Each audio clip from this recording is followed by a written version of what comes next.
ini merupakan umatku, ini umatku ya Allah.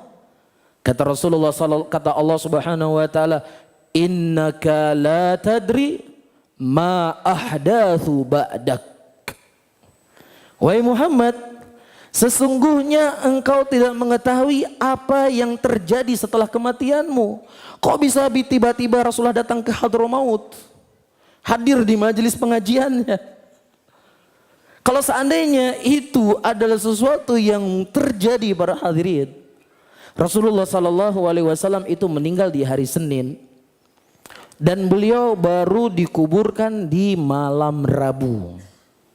Hari Senin ke malam Rabu, Senin, Selasa, hampir 2 hari Rasulullah tidak dikubur. Padahal dari sunnah Nabi Muhammad Sallallahu Alaihi Wasallam, ketika ada jenazah meninggal itu segera dikuburkan. Tapi kok bisa jenazah Rasul sampai 2 hari tidak dikubur?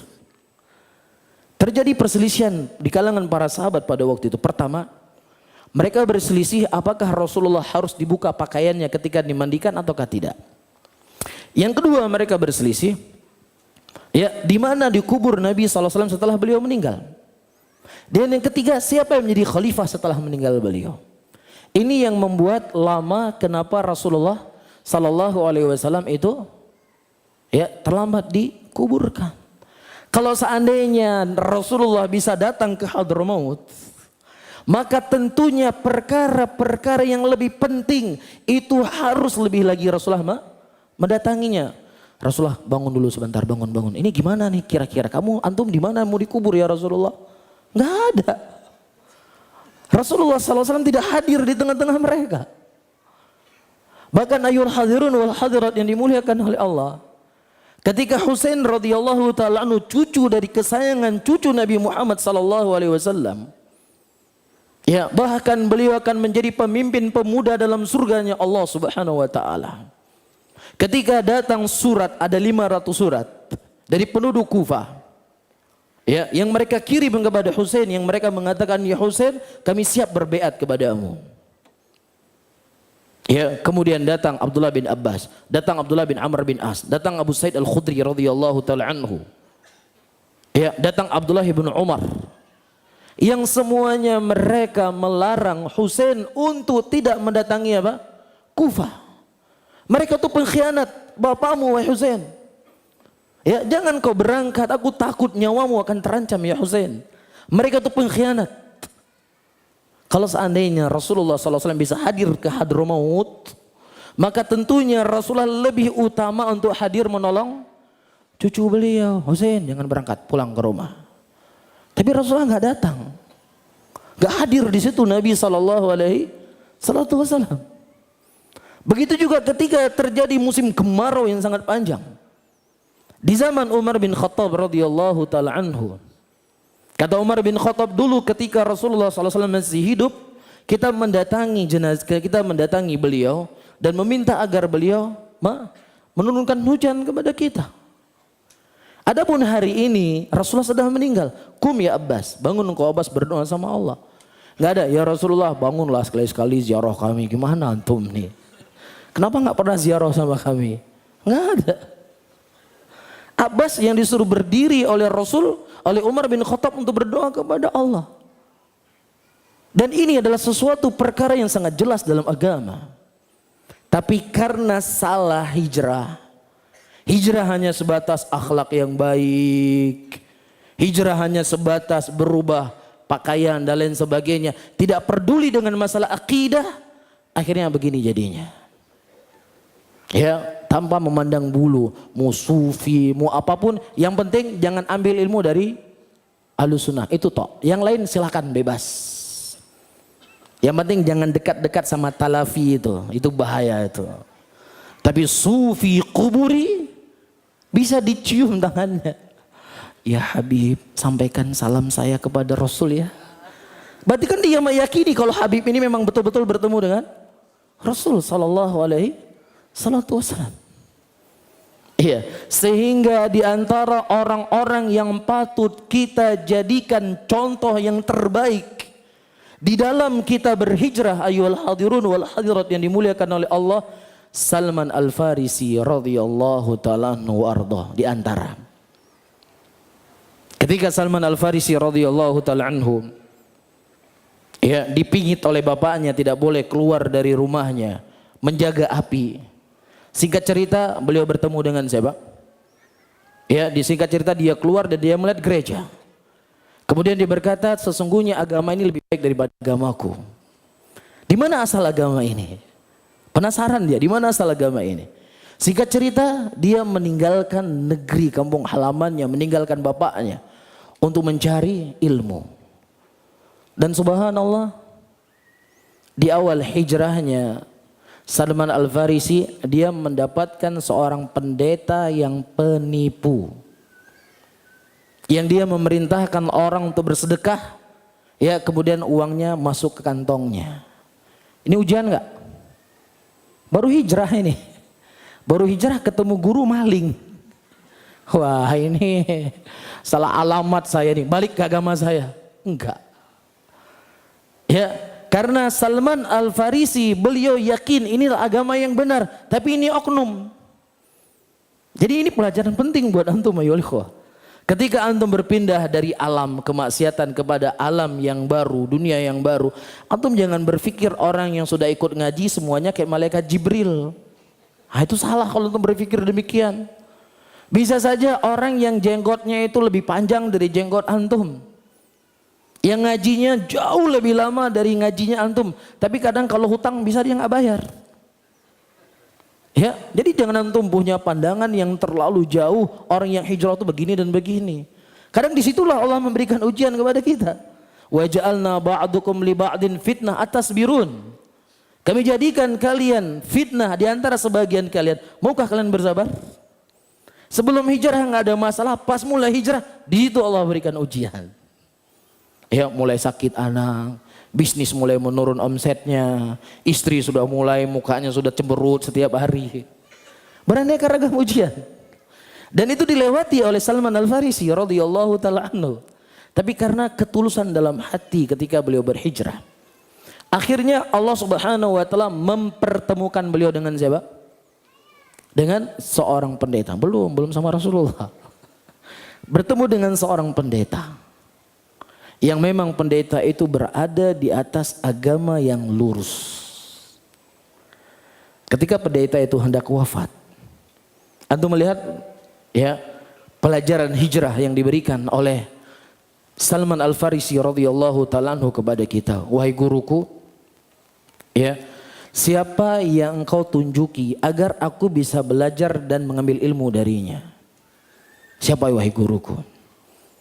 Padahal kan itu negeri Syam, negeri asal agama Nasrani. Pendetanya banyak atau tidak? Banyak.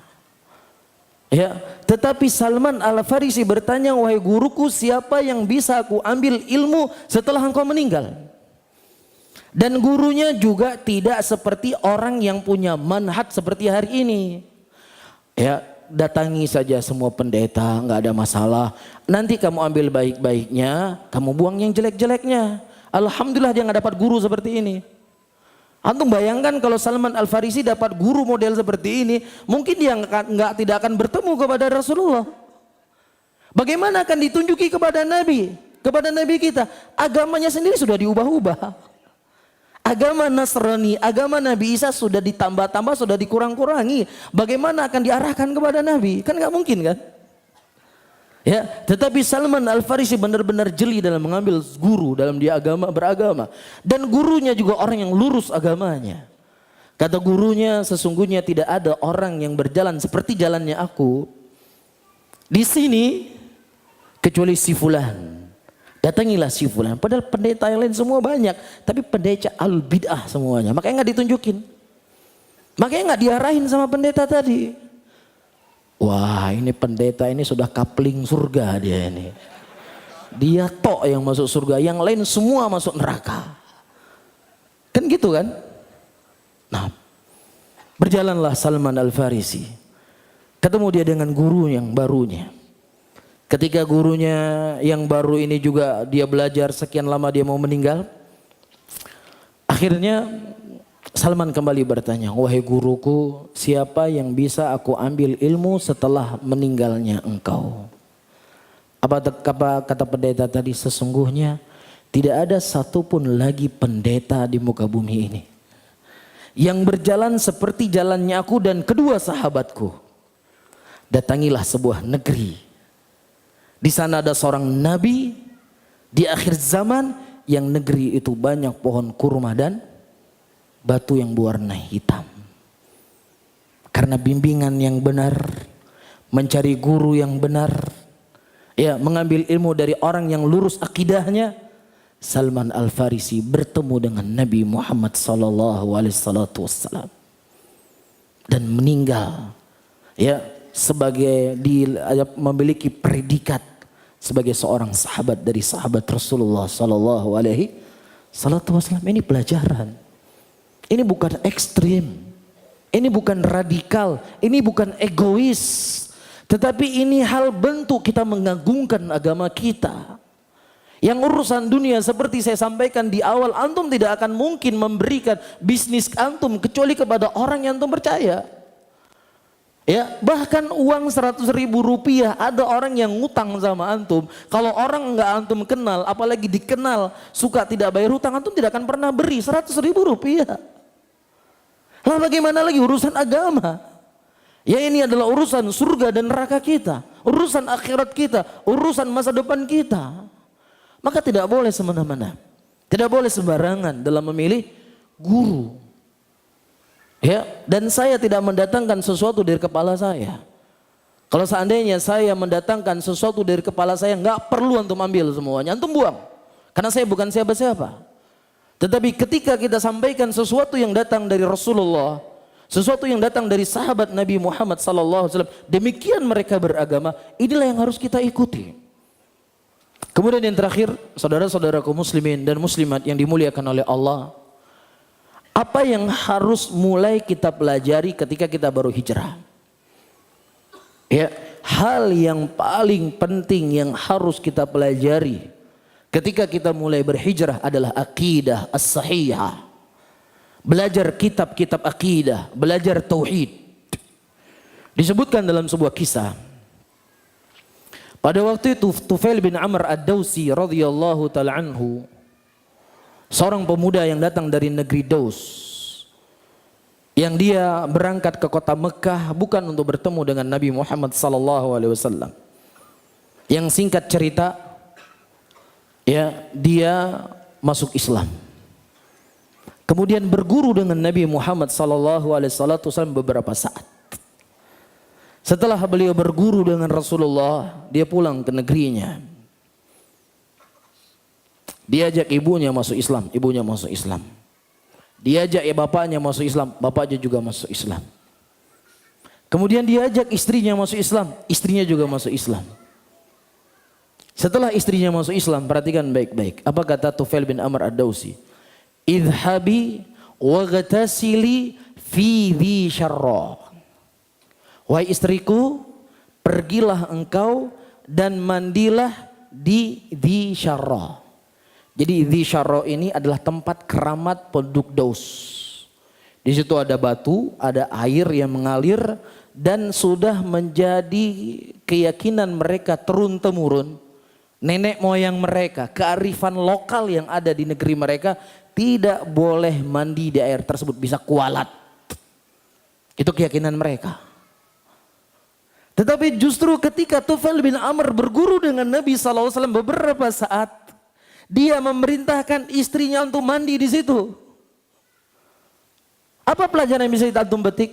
Pelajaran yang bisa antum petik yang pertama kali dipelajari oleh Tufail bin Amr dengan Rasulullah SAW adalah akidah yang sahihah. Yang beliau pelajari dari Rasulullah tauhid yang benar. Kalau seandainya Tufail bin Amr berguru pada waktu itu seperti orang-orang hari ini, apakah namanya Islam Nusantara? Mungkin enggak Tufail bin Amr memerintahkan istrinya mandi di dhi syarra? Enggak mungkin. Ini kearifan lokal yang harus kita lestarikan. Ini merupakan budaya dari nenek moyang kita yang harus kita jaga. Ya, tapi walhamdulillah bukan begitu Nabi kita agamanya. Yang diajarkan adalah akidah.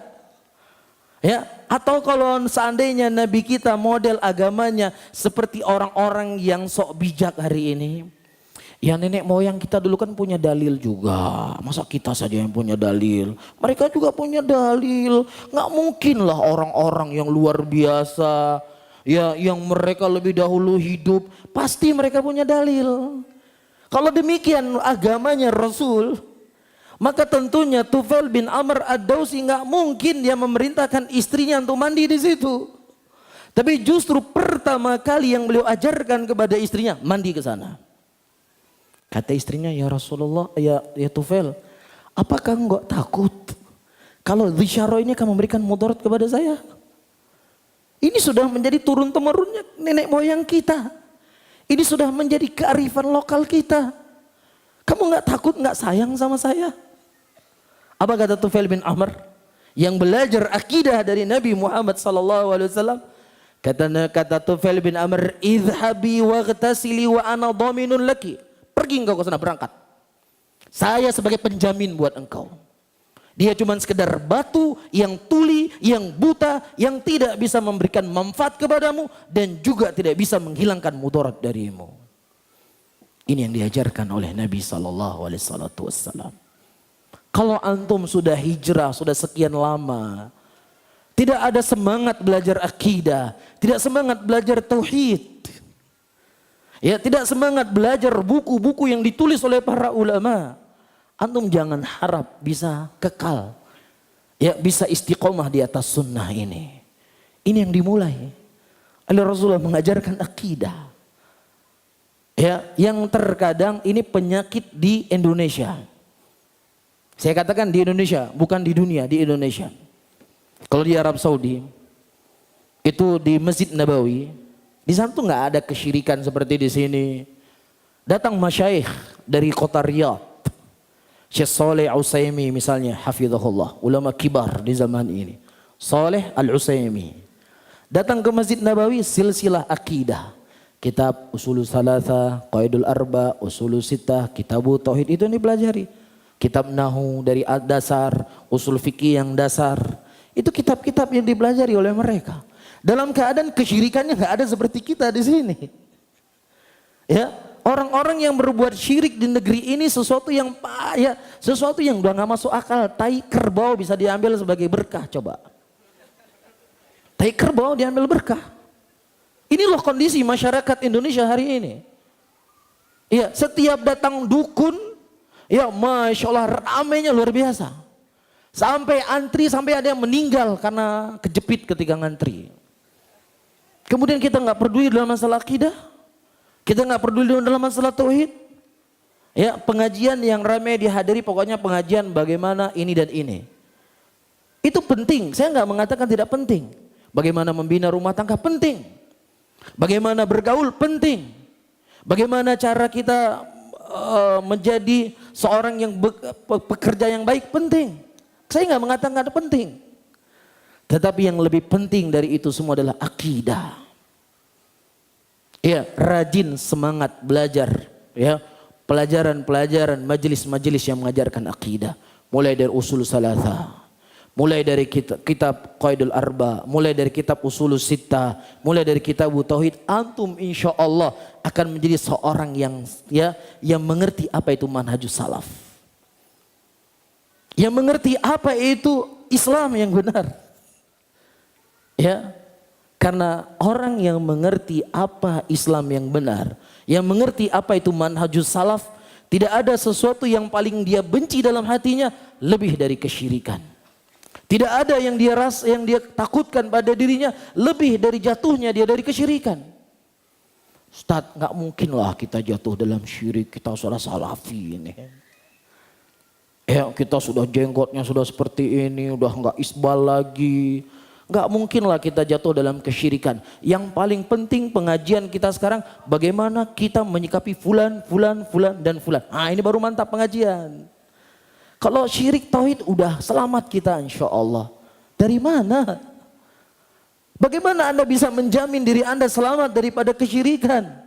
Afa aminu makrallah wala ya'man makrallah illal qaumul khasirun. Apakah kalian merasa aman dari makarnya Allah? Tidak ada yang merasa aman dari makarnya Allah kecuali orang-orang yang merugi. Kita tidak semulia Nabi Ibrahim. Nabi Ibrahim alaihissalam ketika beliau masuk ke kota Mekah, apa yang beliau berdoa kepada Allah?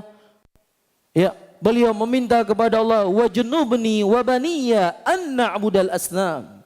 Ya Allah, jauhkanlah diriku dan keturunanku dari menyembah berhala. Kalau seandainya Nabi Ibrahim tidak merasa aman dirinya dan keluarganya dari kesyirikan, maka siapa lagi selain dari Ibrahim alaihissalam? Antum bisa merasa aman dari kesyirikan?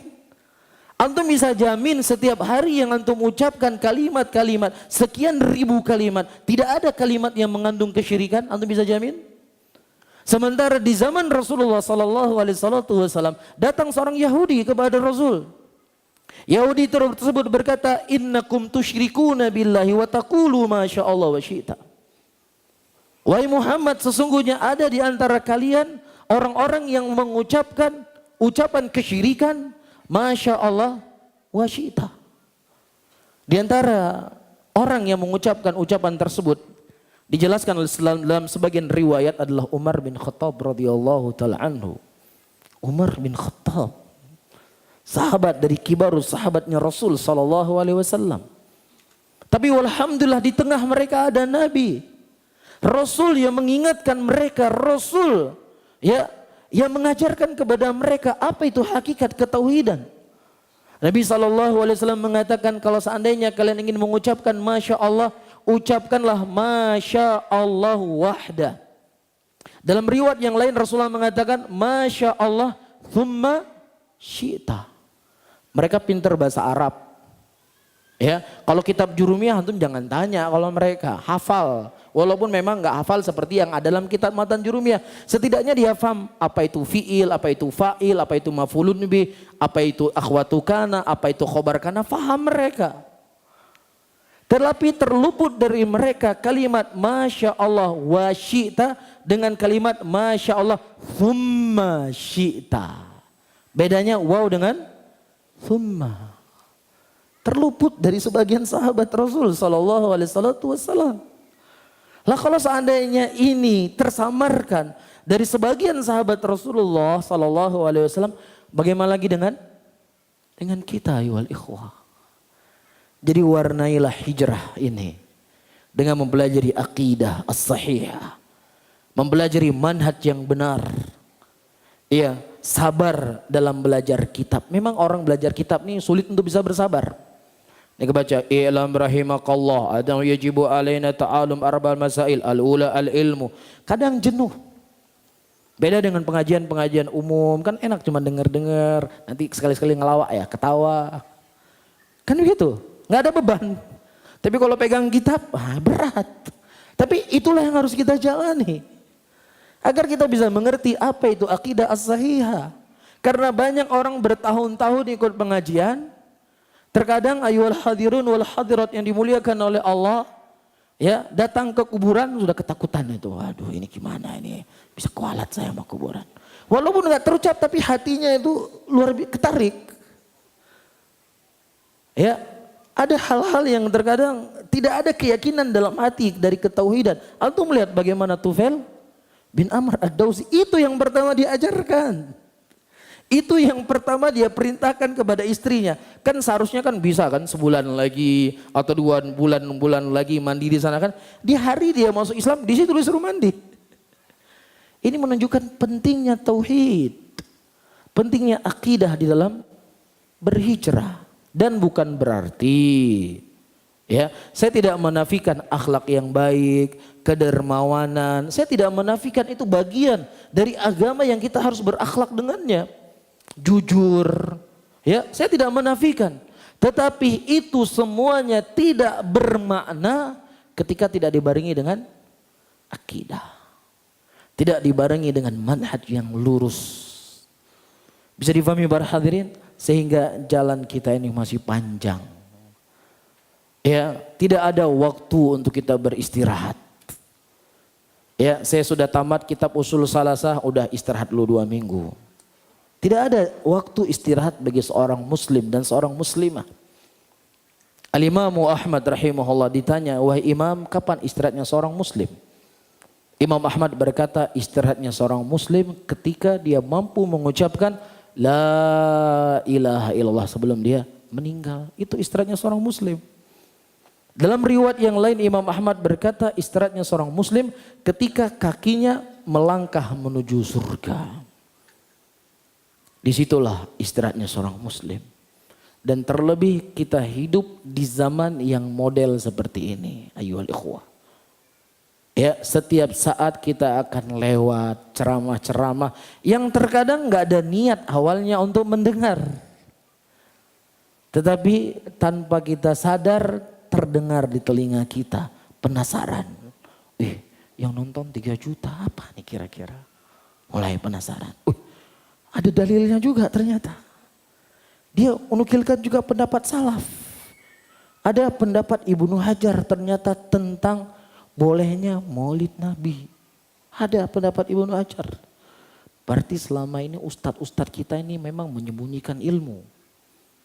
Makanya betul nasihat ustadz ini, jangan mengambil ilmu dari hanya orang tertentu. Buka wawasan kau mengambil ilmu dari banyak orang. Alhamdulillah. Akhirnya saya tahu mana Islam yang benar. Akhirnya jadi panitia maulidan. Lu gak pernah jadi ikut maulid. Bahaya gak? Jadi kita masuk dari banyak hal. Dari sisi tauhid. Dari sisi akidah. Ya, dari sisi bagaimana mengambil dalil dari Al-Quran dan Sunnah. Ini yang ada di hadapan kita. Oleh karena itu sebelum kita mampu mengucapkan la ilaha illallah, peperangan di antara ahlul haq dengan ahlul batil, apakah dari kalangan musyrikin, apakah dari kalangan orang-orang kafir, ataukah dari orang-orang yang menyimpang dari agama ini, ayyuhal ikhwah rahimani wa rahimakumullah, terus bergulir sampai kita bisa mengucapkan la ilaha illallah. Bisa difahami ya? Mudah-mudahan Allah Subhanahu wa taala menyelamatkan kita dari segala bentuk kesesatan dan penyimpangan, dan kita memohon kepadanya agar Allah Subhanahu wa taala selalu memberikan taufik dan hidayahnya kepada kita. Amin ya rabbal alamin. Oh, ini gimana hidupinnya?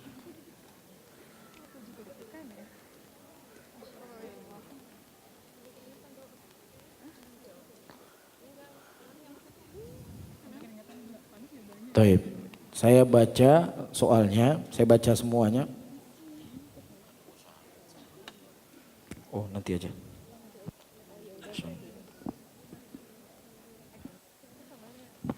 Taib. Jadi saya baca, apa yang bisa saya jawab, apa yang saya tidak mampu, tentunya saya tidak dibebani oleh Allah apa yang saya tidak ketahui. Ini dari mana mulainya ini?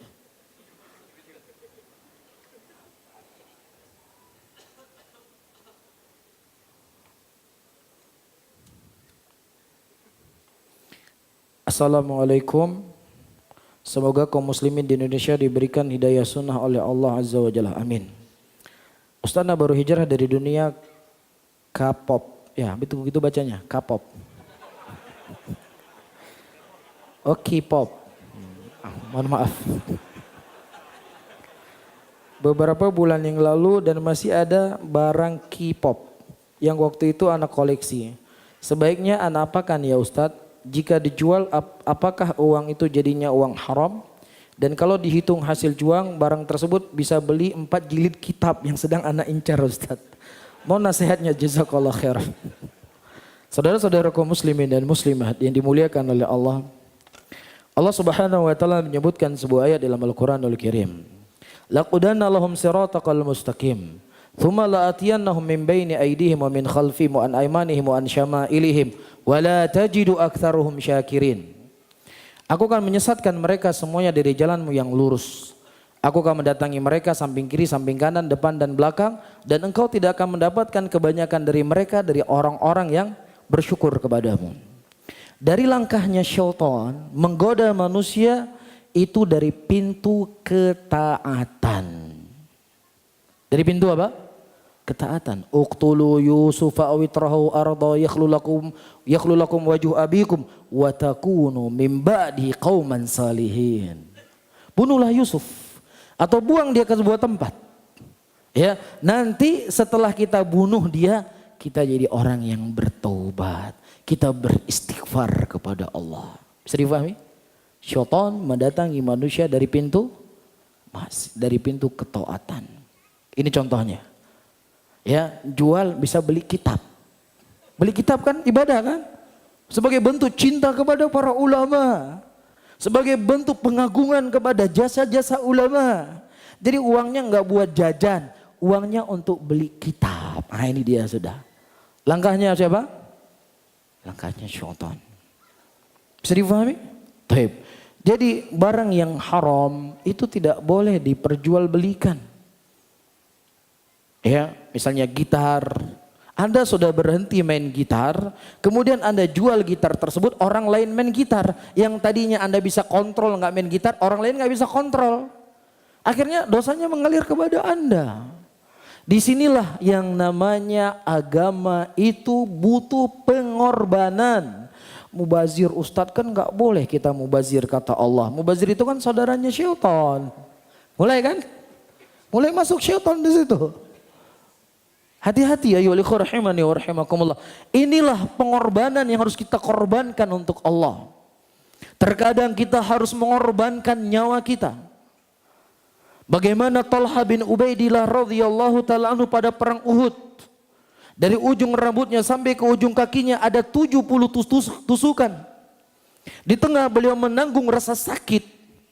Ya, dengan 70 tusukan tersebut tetap beliau menyelamatkan Nabi Muhammad sallallahu alaihi wasallam. Bagaimana Rasulullah itu tidak ya terbunuh atau tidak diganggu oleh orang musyrikin. Tetap beliau mempertahankan nyawa Rasulullah. Ini pengorbanan yang harus dikorbankan oleh seseorang. Nyawa pun harus dia korbankan untuk agama. Dan terkadang para hadirin, seseorang dalam agama ini harus mengorbankan hartanya. Dia harus berangkat haji, dia harus membayar zakat, dia harus menyantuni fakir miskin, anak yatim. Ada harta yang harus kita korbankan. Iya. Dan subhanallah, terkadang di dalam agama ini kita harus mengorbankan hobi kita. Para sahabat Rasulullah sallallahu alaihi wasallam ya sudah menjadi kebiasaan atau hobi mereka yang umum. Penduduk kota Mekah pada waktu itu minuman keras. Ini hobi, ini sesuatu yang sangat digemari. Disebutkan dalam kitab Sahih Anas bin Malik radhiyallahu ta'ala anhu, ketika Allah Subhanahu wa taala menurunkan haramnya khamr pada waktu itu, beliau sedang membagi apa? Minuman keras, sedang menuangkan dalam gelas. Gak ada kemudian mengatakan mubazir udah beli nih kasihan. Ya sekali lagi lah besok sudah kita tinggalkan. Gak ada. Di detik itu dia hancurkan semua kendi-kendi dan gelas-gelas minuman keras. Sampai-sampai pasar kota Madinah banjir dari minuman keras. Ini namanya orang-orang yang berkorban untuk agama. Apapun siap mereka pertaruhkan untuk agama Allah Subhanahu wa taala. Iya, ketika orang-orang Muhajirin atau orang-orang Ansar berperang bersama Rasul, mereka berhasil merebut kota Mekah. Dan sangat banyak sekali harta rampasan perang pada waktu itu. Dan ternyata harta rampasan perang tersebut dibagi oleh Nabi kepada orang-orang yang baru masuk Islam. Kemudian para sahabat yang telah berjuang bersama Rasul dari nol, mereka cuma bertanya, ya Rasulullah, tidakkah ada bagian untuk kami ya Rasulullah dari harta rampasan perang tersebut ya Rasulullah? Mereka orang yang fakir, mereka orang yang membutuhkan harta, mereka bukan orang yang kaya. Ketika Rasulullah SAW mengatakan, maukah kau tunjukkan kepada kalian lebih baik dari itu semuanya? Yaitu kebersamaan aku bersama kalian, kita sama-sama kembali ke kota Madinah. Karena waktu itu ada isu setelah berhasil direbut kota Mekah, Rasul tidak kembali ke kota Madinah. Tetapi ketika mereka mendengar ucapan Nabi, mereka nggak mengatakan, ya betul Rasulullah, ya ke Madinah kita balik, tapi ya jatah mintalah sedikit. Nggak ada. Ketika Rasulullah memutuskan tidak ada apapun yang mereka diberikan dari harta rampasan, mereka siap. Ya karena Rasulullah lebih mereka harapkan dibandingkan apa? Harta dalam keadaan mereka tuh fakir. Itu pengorbanan yang harus kita korbankan dalam agama. Makanya Syekh Muhammad bin Shalih Al-Utsaimin rahimahullah, beliau berpendapat orang yang menyembelih kambing, sapi, dia beli sapi limosin 30 juta, dia raya kurban. Kemudian dia lupa baca bismillah. Kata Syekh Ibnu Utsaimin itu bangkai, tidak boleh dimakan. Walaupun sapinya 30 juta, walaupun 100 juta. Bangkai nggak boleh dimakan. Tapi ini kan mubazir, itu takdir yang Allah Subhanahu wa taala takdirkan. Yang kita harus menerima. Karena tidak boleh memakan hewan yang tidak disebut nama Allah di situ. Bisa difahami ya? Jadi ini pengorbanan yang harus kita korbankan. Man taraka lillahi syai'an awwadallahu khairan minhu. Barang siapa yang seseorang meninggalkan sesuatu karena Allah, maka pasti Allah akan mengganti yang lebih baik.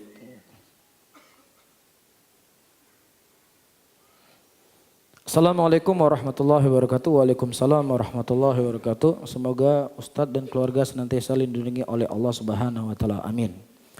Afwan Ustadz, Anda ingin bertanya, Ana seorang mahasiswi jurusan agama di UIN. UIN betul. Dan di jurusan Ana kebanyakan dosennya berpikiran liberal. Begitu pula mata kuliahnya ada mata kuliah filsafat. Anda sudah mencoba pindah jurusan tapi qadarullah belum rezeki. Anda ingin mencoba lagi tapi dilarang oleh orang tua dan disuruh menyelesaikan pendidikan di jurusan Ana yang sekarang. Pertanyaan Ana, bagaimana hukum mengambil ilmu agama dari seorang yang tidak jelas manhaj dan akidahnya? Sudah jelas akidahnya, filsafat. Jelas nggak akidahnya? Jelas nggak? Jelas. Akidahnya filsafat, manhajnya orang falasifat. Ya, falasifah ya. Bukan falasafat ya. Karena Ana pernah membaca sebuah ucapan dari Muhammad bin Sirin, beliau berkata, sesungguhnya ilmu itu adalah agama, maka perhatikanlah dari siapakah kalian mengambil ilmu agama kalian. Mohon penjelasannya Ustaz. Alhamdulillah kita sudah dapat penjelasan di sini. Apa yang harus saya jelaskan lagi setelah ada ucapannya Ibnu Sirin? Perlu saya jelaskan lagi? Hah? Perlu nggak saya jelaskan lagi? Beliau mengatakan ada ucapan Ibnu Sirin, al ilmu ad-din fanduru amman ta'khadhu dinakum. Ilmu itu adalah agama, maka lihatlah kepada siapa kamu mengambil ilmu agama. Apakah ada lebih jelas daripada penjelasan ini? Nggak ada kan? Justru nanti kalau saya jawab jadi rusak ucapan Ibnu Sirin. Bisa difahami? Dan juga sebagai bentuk tambahan saja. Allah Subhanahu wa taala mengatakan dalam ayatnya, "Idza ra'aital ladzina yakhuduna fi ayatina fa'arid anhum." Apabila engkau melihat orang-orang memperolok-olok ayat-ayat Allah, maka hendaknya engkau berpaling dari mereka. Bukan kita duduk sama mereka, disuruh berpaling oleh Allah Subhanahu wa taala. Syekh Muhammad bin Shalih Al-Utsaimin terkadang menggunakan ayat ini hanya sekedar bentuk dosa dan maksiat, ada musik misalnya atau yang semisalnya. Beliau menggunakan ayat ini. Apalagi yang lebih parah daripada itu, syubhat, ya, pemikiran liberal dan lain sebagainya. Bisa difahami ya? Dan juga disebutkan oleh Abdullah bin Abbas radhiyallahu taala anhu, la tujalisu ashabal ahwa. Jangan kamu duduk-duduk dengan ahlul ahwa, karena dengan kamu duduk-duduk dengan ahlul ahwa itu akan membuat kamu itu berpenyakit. Kata siapa? Abdullah bin Abbas. Imran bin Hitan yang saya sebutkan tadi namanya, ketika dia berkata, ya darbatu min taqi ma arada biha illa liyuballigha min dzil arsyir ridwana. Yang saya nukilkan tadi, dia asalnya adalah seorang ulama ahlul hadis di zamannya. Tetapi karena dia menikah dengan seorang wanita kharijiyah, akhirnya dia memuji orang yang membunuh Ali bin Abi Thalib radhiyallahu taala anhu. Dan kita tidak sehebat beliau. Kita tidak sedalam ilmu kita dibandingkan beliau. Bisa difahami? Maka tentunya agama yang kita miliki, akidah yang kita miliki, manhaj yang kita miliki, yang diberikan oleh Allah itu lebih harus kita jaga dibandingkan yang lainnya. Karena kita harus sadar, apapun tugas kita hari ini, ada di antara antum mahasiswa, ada di antara antum mahasiswi, ada di antara antum pengusaha, ada di antara antum PNS, ada di antara antum polisi. Itu bukan tugas pokok kita yang antum harus ketahui. Tapi tugas pokok kita adalah menghambakan diri kita kepada Allah. Itu tugas pokok kita. Wa ma khalaqtul jinna wal insa illa liya'budun. Dan tidaklah kuciptakan jin dan manusia kecuali untuk beribadah kepadaku. Siapa yang seseorang mengedepankan tugas pokoknya sebagai hamba Allah, maka tugas-tugas yang lainnya akan Allah Subhanahu wa taala selesaikan. Iya, dan telah disebutkan contoh di dalam Al-Qur'an. Contoh yang sangat banyak. Di antara contohnya Ibrahim alaihissalam. Setelah sekian tahun beliau mengharapkan hadir seorang anak. Tiba-tiba Allah memberikan kepada beliau seorang anak ketika umurnya 84 tahun. Sehingga tugas beliau dari seorang suami juga tugas sebagai seorang bapak. Kan begitu kan? Kemudian beliau diperintahkan oleh Allah untuk berangkat ke sebuah negeri yang tidak ada dedaunan, tidak ada pepohonan, tidak ada manusia di situ, yaitu lembah Mekah. Kemudian tiba-tiba Allah Subhanahu wa taala memerintahkan beliau untuk meninggalkan istri dan anaknya. Sebagai seorang bapak, sebagai seorang suami, mungkin nggak beliau meninggalkan istri dan anaknya di tengah padang pasir yang nggak ada pepohonan, nggak ada manusia, nggak ada sumber air? Mungkin atau tidak? Sebagai seorang bapak, sebagai seorang suami nggak mungkin. Tetapi beliau memberikan contoh kepada kita. Ya, tugas pokok beliau di dunia ini bukan seorang bapak. Tugas pokok beliau bukan seorang suami. Tapi tugas pokok beliau sebagai seorang hamba dari hamba Allah. Yang harus mematuhi apa yang diinginkan oleh Allah Subhanahu wa ta'ala. Kemudian berangkat Ibrahim, dipanggil oleh istrinya. Ya Ibrahim, aina tadhhabu wa tatrukuna bihadzal wadi? Ya Ibrahim, hendak kemana engkau pergi, kau ingin meninggalkan kami di padang pasir seperti ini? Sebagai seorang ayah, Ibrahim itu sangat sedih, sangat sakit hati beliau. Bukan sakit, maksudnya tidak rela. Makanya beliau nggak menoleh ke istrinya. Dia nggak lihat anaknya, takut kalau dia lihat nanti apa? Tugas pokok beliau sebagai hamba Allah, beliau kesampingkan, beliau jadi bukan menjalankan yang bukan tugas pokok sebagai seorang ayah dan seorang suami. Dipanggil oleh istrinya berkali-kali, kemudian selanjutnya istrinya berkata, ya Ibrahim, hal amarakallah bihadza? Ya Ibrahim, apakah Allah yang memerintahkan engkau melakukan ini? Ibrahim mengatakan, iya, Allah yang memerintahkan saya. Apa kata Hajar? Idzan la yudhi'un Allah. Oleh karena itu Allah nggak pernah menyanyiakan saya. Kemudian setelah jauh, Ibrahim tidak lagi melihat istri dan anaknya, beliau berdoa kepada Allah, ya Allah, aku titipkan istri dan anakku ya Allah, ya, di sebuah negeri, sebuah tempat yang tidak ada pedaunan, tidak ada sumber kehidupan. Antum melihat ketika seseorang menjalankan tugas pokok dia sebagai hamba Allah, justru Allah memudahkan urusan yang lainnya. Tugas pokoknya, tugas yang kedua Ibrahim sebagai seorang suami dan sebagai seorang istri, Allah yang menjaganya. Keluar air dari kaki siapa? Kaki Ismail. Hidup Ismail sampai tumbuh besar. Mekah itu menjadi kota sampai seperti hari ini kita lihat. Ya, jadi nggak perlu khawatir. Ya, tidaklah kekhawatiran kita karena iman kita masih sangat rendah. Tidaklah itu kita takutkan dikarenakan ketauhidan kita yang masih sangat menipis. Bisa difahami wali ikhwah? Begitu juga selanjutnya. Ketika Ibrahim Ismail anaknya sudah besar, disuruh sembelih lagi. Tugas seorang ayah mungkin gak menyembelih anaknya? Gak mungkin seorang ayah menyembelih anaknya. Tapi lagi-lagi Ibrahim membuktikan tugas saya adalah sebagai hamba Allah. Bukan sebagai seorang bapak tugas saya. Ketika Ibrahim menjalankan tugas pokoknya sebagai hamba Allah, disitulah Allah memberikan pertolongan. Bisa difahami? Jadi kalau kita menjalankan tugas kita sebagai mahasiswa, sebagai mahasiswi yang itu bertentangan dengan tugas pokok kita sebagai hamba Allah, maka urusan kita dunia ini tercerai-berai. Dan urusan akhirat itu akan lebih lagi tercerai-berai. Namun kata Rasulullah, walakinnakum tasta'jilun. Tapi terkadang sebagian manusia itu terburu-buru ketika mendapatkan ujian, pengennya langsung selesai. Bisa difahami ya? Baik.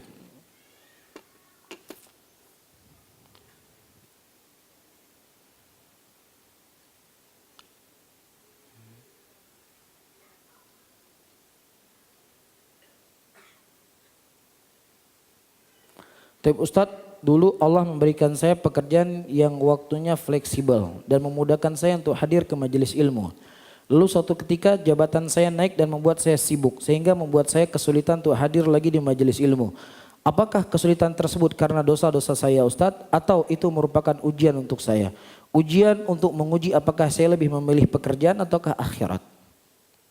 Ya, tadi kita sudah menyebutkan kaidah. Apa kaidahnya? Tugas pokok kita adalah sebagai hamba Allah. Apa saja yang bisa mengganggu, ya, merusak dan menghancurkan tugas pokok kita sebagai hamba Allah maka kita tinggalkan. Ini secara kaidah secara umum. Paham di sini? Tapi tentunya tidaklah semudah itu seseorang akan mendapatkan pekerjaan. Apalagi antum hidup di kota besar seperti ini. Semuanya serba pakai uang. Iya, semuanya pakai berbayar, semuanya berbiaya. Tidak ada yang gratis. Maka tentunya sebisa mungkin antum bekerja, sebisa mungkin antum mencari nafkah, tapi jangan antum lupakan tugas pokok antum. Sebisa antum bisa mengatur waktu. Tapi kalau antum melihat waktu nggak bisa saya atur, ya justru saya semakin jauh dari Allah. Hati saya semakin lalai, saya semakin terjerumus dalam dosa dan maksiat. Maka apa? Maka kembali kepada tugas pokok. Tapi kalau bisa antum atur, ada jam saya bekerja, ada jam saya belajar, ada jam saya menghadiri majelis ilmu, ada jam saya duduk dengan teman-teman yang soleh untuk menambah keimanan saya. Pintar-pintarnya antum mengatur. Paham di sini ya? Jadi saya tidak mengatakan udah setiap ada masalah keluar kerja, setiap ada masalah keluar kerja, setiap masalah saya tidak mengatakan demikian. Tapi sebisa mungkin. Tapi kalau memang itu sudah tidak memungkinkan lagi, antum tinggal bicara. Saya mungkin diturunkan saja jabatannya, ya walaupun hanya jabatan biasa nggak ada masalah. Karena ada tugas-tugas lain yang harus saya lakukan. Ya kalau memang bisa diberikan demikian ya sudah. Itu pengorbanan yang harus kita jalani sebagai hamba Allah. Bisa difahami ya? Dan apakah ini sebuah ujian? Nah itu ujian buat kita. Ujian itu bisa bentuknya adalah kenikmatan. Dan ujian itu bisa bentuknya apa? Musibah. Namun ketika ujian berupa kenikmatan, itu justru semakin jauh kita dari Allah, maka itu jadi apa? Jadi musibah. Musibah buat kita. Tapi kalau seandainya ujian itu kita bisa lewati dengan baik, ya melakukan apa yang diinginkan oleh Allah dan Rasulnya, maka ujian itu merupakan ladang pahala buat kita. Bisa difahami ya? Allah alam bisawab. Ini kajiannya sampai jam berapa? Hah? Waduh, irhamu man fil ardi sayharmukum man fis sama. Rahmatilah siapa yang ada di bumi, niscaya siapa yang di langit merahmati antum. Ya. Baik, saya baca beberapa soal lagi ya.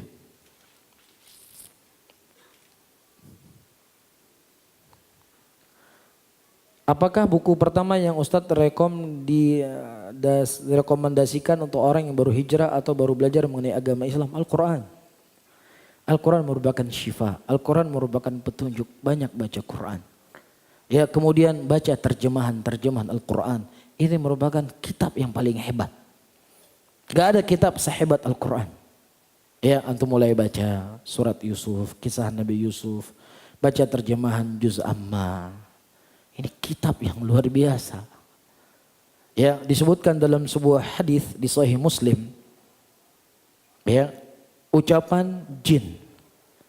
Ya qaumana inna sami'na Qur'anan ajaba yahdi ila rusydi fa'amanna bih wala nusyrika bi rabbina ahada. Pada waktu itu syaitan, jin, para jin kesulitan untuk mencuri khobar dari langit. Mereka cari sebab, apa sebabnya? Ternyata kesulitan mereka mencuri khobar dari langit diutusnya Rasulullah SAW. Pada waktu itu Rasulullah sedang membaca surat jin dalam sholat subuh beliau. Apa isi surat jin? Ya qaumana inna sami'na Qur'anan ajaba yahdi ila rusydi fa'amanna bih wala nusyrika bi rabbina ahada. Ya wahai kaum kami, sesungguhnya aku baru mendengarkan Al-Quran yang itu merupakan petunjuk untuk kita agar kita tidak berbuat kesyirikan kepada Allah. Itu yang didengar oleh jin, dia sampaikan kepada bangsanya. Bisa difahami? Ini menunjukkan Al-Quran itu apa? Petunjuk untuk kita. Jelas? Ini yang pertama dibaca. Yang kedua apa antum baca? Antum baca kitab-kitab hadis. Punya kitab Sahih Bukhari, punya kitab Sahih Muslim di rumah. Buku-buku walaupun terjemahan antum baca. Yang tidak paham jangan difahami sendiri. Coba tanya sama guru. Paham? Baca kitab Thaharah, 1 hadis, 2 hadis setiap harinya. Ini merupakan kitab yang sangat bermanfaat. Syekh Al-Allamah Abdul Muhsin Al-Abbad, beliau sudah puluhan tahun mengajar di Masjid Nabawi. Apa yang beliau ajarkan? Kutubus Sittah. Sahih Bukhari, Sahih Muslim, Sunan Abu Daud, Sunan Tirmidzi, Sunan Ibnu Majah, Sunan Nasai. Itu sudah berapa kali tamat? Sahih Muslim sudah sekian kali tamat, Sahih Bukhari sudah sekian kali tamat. Dari semenjak beliau mengajar di Masjid Nabawi sampai detik ini, kalau antum hadir di Masjid Nabawi, beliau sedang membaca Sahih Muslim. Karena ini zubdah ilmu yang sangat luar biasa. Hadis-hadis keseharian Nabi, bagaimana Rasul begini, bagaimana Nabi begini, ini luar biasa. Kitab yang sangat bermanfaat. Bisa difahami ya? Dan thariqah ini diikuti oleh guru-guru kami di Yaman. Syekhuna Syekh Muqbil rahimahullah, beliau dulu berguru dengan Syekh Abdul Muhsin Al-Abbad. Jadi di ma'had kita dulu yang diajarkan Sahih Bukhari, Sahih Muslim. Bil mujarad qiraah, hanya sekedar baca saja, itu sudah cukup bermanfaat buat kita. Dari ucapan Nabi kita Muhammad sallallahu alaihi wasallam. Bisa difahami ya? Kemudian antum sembari membaca kitab Ushulus Salatah, Qailul Arba, Ushulus Sittah, membaca kitab Tauhid, iya, belajar bahasa Arab. Bahasa Arab itu merupakan kunci dari ilmu. Sehingga kalau seandainya orang nggak punya kunci, itu kan kalau masuk rumah bisa didobrak pintu, bisa lewat loteng, bisa lewat jendela, itu bisa dituduh maling nanti sama orang. Jadi bahasa Arab itu penting untuk dipelajari. Iya, bahasa Arab itu kunci dari ilmu. Walhamdulillah di Jakarta ini kan ada LIPI. Banyak mahasiswa yang kuliah di situ. Ini adalah sesuatu yang nikmat luar biasa kepada antum. Nggak perlu ya ustadz fulan yang mengajarkan bahasa Arab. Mereka mampu mengajarkan bahasa Arab. Cuman mau nggak antum mau belajar? Kan seperti itu. Tinggal antum pegang satu orang mahasiswa. Ya ini kami ada 10 orang. Ya ayo dong ajarin kami kitab Durusul Lughah. Ajarkan kami baina yadaik. Insya Allah mereka mau. Cuman terkadang ini hal-hal yang kurang kita peduli. Padahal ini kunci dari ilmu. Antum pernah dengar Sibaweh? Pernah dengar Sibaweh? Sibaweh ini adalah seorang yang ahli dalam bahasa. Kalau antum baca kitab Qatrun Nada, baca kitab Alfiyah Al-Ibnu Malik, baca kitab Mughni Labib Ibnu Hisham, antum akan sering melewati Sibaweh. Nah Sibaweh, suatu hari beliau hadir di majelisnya Hamad bin Salamah. Hamad bin Salamah seorang ulama ahlul hadis. Pada waktu itu Hamad bin Salamah membaca sebuah hadis, Laisa Abadarda. Nah Laisa ini kan akhwatu kana. Yurfa'ul ism wa yusbul khabar. Dia merafakan isim dan menasabkan khabar. Seharusnya dibaca Laisa Abu Darda. Tapi dibaca oleh Hamad bin Salamah Laisa Abadarda. Kemudian kata Sibaweh, ya Hamad, kamu salah dalam membaca. Yang betul itu Laisa Abu Darda, bukan Aba Darda. Karena Laisa ini saudaranya Kana. Tahu antum saudaranya Kana? Tahu saudara Kana? Nah, itulah perlu belajar bahasa Arab. Ya, perlu belajar bahasa Arab. Ya. Kemudian kata Hamad bin Salamah, kamu telah salah wahai Sibaweh. Laisa di sini adalah bimana illa. Apabila setelah kalimat ila mujantaman sebelum ila, maka wajib dinasab. Wajib dinasab, bacanya Aba Darda, bukan Abu Darda. Akhirnya semenjak itu Sibaweh meninggalkan majelis Hamad bin Salamah, dia belajar bahasa Arab. Sampai-sampai dia berkata, aku ingin belajar bahasa Arab, jangan sampai ada orang yang menyalahkan saya dalam berbahasa Arab. Makanya Sibaweh nggak ada riwayat dalam hadis. Padahal beliau hidup di zaman ulama alul hadis, nggak ada hadisnya beliau, paham ya? Dan yang ajibnya, ayyuhal ikhwah rahimani wa rahimakumullah, Sibaweh juga meninggal karena bahasa. Ya terjadi perdebatan waktu itu antara Basriyun dengan Kufiyun. Sibaweh ikut pendapat Basriyun. Akhirnya menjadi hakim itu seorang Badui yang ada di pedalaman, yang bahasa mereka belum terkotori dengan bahasa-bahasa lain. Tetapi orang Kufiyun sudah mengirim orang dahulu, membayar orang-orang Badui, nanti kalau terjadi perselisihan kamu jawab ini ya, jangan jawab ini. Padahal yang betul ucapan Sibaweh. Akhirnya diadililah di depan orang Badui tadi, karena sudah dibayar, Badui mengambil pendapatnya siapa? Kufiyun. Sementara Sibaweh mengambil pendapat Basriyun. Karena dia disalahkan, itu sebab dia meninggal. Karena bahasa saya disalahkan. Tadi dia mengatakan apa? Tidak ada satupun orang yang bisa mengalahkan saya dalam bahasa saya. Paham ya? Dan disebutkan oleh Ibnu Hisham dalam kitab Mughni, adapun kesahihannya wallahu a'lam bishawab, cuma dinukilkan.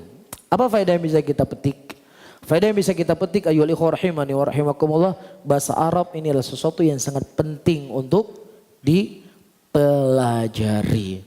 Jangan sampai datang Syekh Abdul Razak nanti ke Istiqlal, datang Syekh Sulaiman Rohaili, ya, atau masyayikh yang lainnya yang tahu assalamualaikum waalaikumsalam, naam barakallahu fikum, itu toh. Tiap tahun itu yang difahami saja, nggak ada nambah-nambah mufradat. Assalamualaikum waalaikumsalam. Ini sudah habis nih, sudah waalaikumsalam. Ya, setidaknya setiap tahun datang Syekh ada mufradat bertambah. Oh, masya Allah, Syekh ngomong gini. Ya enggak? Antum tinggal di ibu kota negara, semuanya itu mudah. Maksiat di sini mudah, kebaikan juga mudah. Jadi semangat belajar bahasa Arab. Ketika antum sudah semangat belajar bahasa Arab, ya insya Allah ilmu itu akan lebih kita cintai. Pegang kitab, masya Allah. Oh ya, ini bacanya dhammah karena ini. Oh, ini bacanya kasroh karena ada huruf min. Jadi semangat kita baca kitab. Belajar kitab tuh jadi semangat. Tapi kalau orang yang nggak belajar bahasa Arab, belajar kitab tuh 2 hari hilang sudah. Apa ini dhammah, kasroh, apa lah ini maksudnya. Sehingga dia tidak betah belajar kitab. Bisa difahami ya? Wallahu a'lam bishawab, saya mohon maaf karena soalnya sangat banyak. Ya, mungkin alhamdulillah tidaklah saya hadir di sini ayyuhal ikhwah rahimani wa rahimakumullah. Ibarat ya antum dihidangkan makanan yang sangat lezat, terkadang pasti rindu dengan namanya apa? Ikan asin. Rindu kan? Antum makan sate, makan steak lah namanya, makan makanan lezat. Ya, kadang-kadang rindu dengan nasi panas pakai ikan asin. Nah, begitulah. Jadi alhamdulillah para hadirin dan hadirat, saya tidak menambah sesuatu di sini kecuali hanya untuk ya sekedar ya seperti yang saya sebutkan tadi. Ya, ada seorang kadang rindu dengan ikan asin atau yang semisalnya. Insya Allah ustadz-ustadz yang lain yang akan menjawab soal yang telah ditanya oleh para hadirin dan hadirat semuanya. Dan ini terakhir saya baca, kemudian saya tutup pengajian kita di malam hari ini. Nama, dibaca namanya? Masa dibaca ya? Nama, alamat, ini juga yang baca.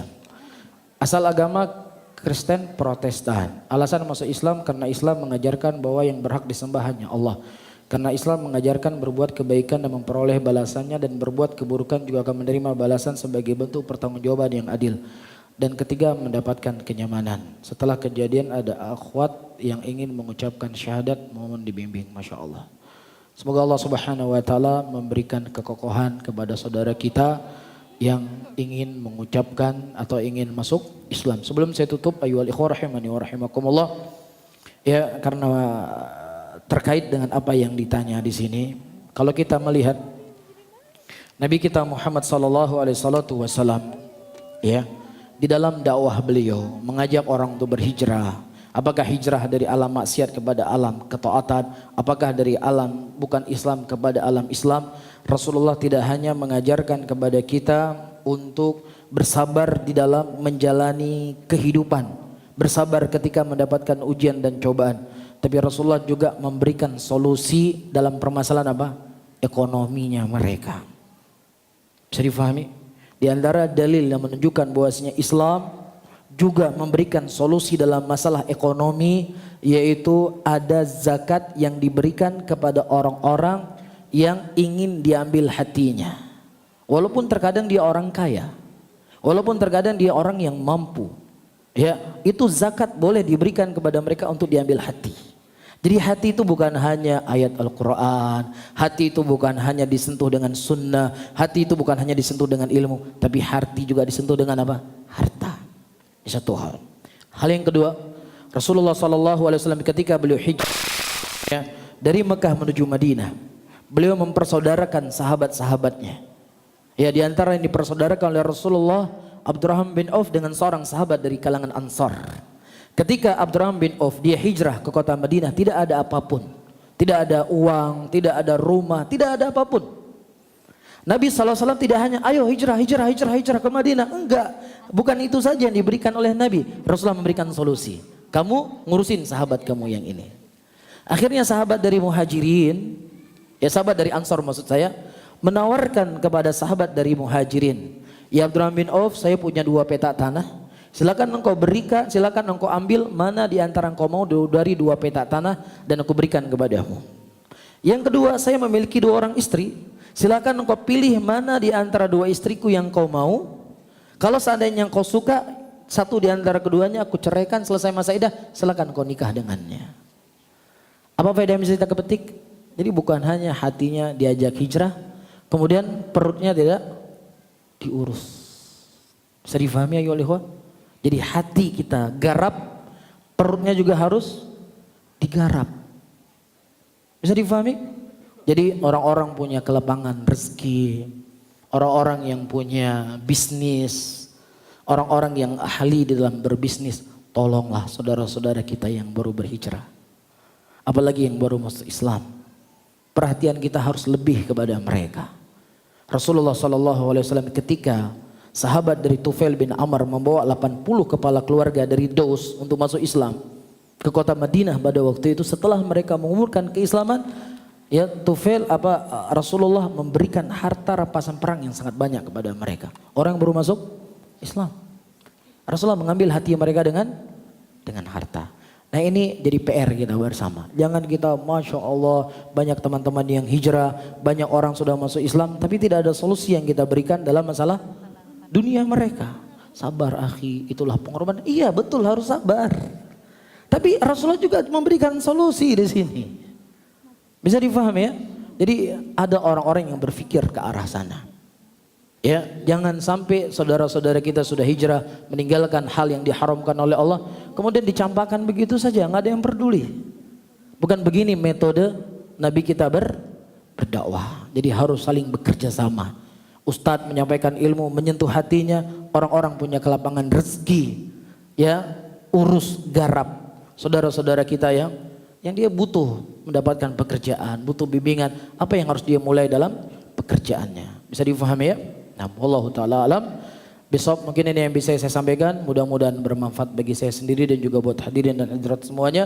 Dan saya mohon maaf kalau ada sesuatu kalimat yang tidak pantas untuk saya ucapkan, ya karena beda bahasa ya. Pasti kita orang Aceh, ujung Sumatera, kadang-kadang bahasanya itu beda dengan bahasa antum di sini. Jadi saya mohon maaf ya, dan saya akhiri, Allahumma salli ala Muhammadin wa ala alihi wa ashabihi wa man tabi'ahum bi ihsanin ila yaumiddin. Wassalamualaikum warahmatullahi wabarakatuh. Assalamualaikum Ustadz Afwan, itu data akhwat yang mau syahadat? Iya, taib insyaallah. Jadi syahadatnya sekarang? Iya. Ayo, taib insyaallah.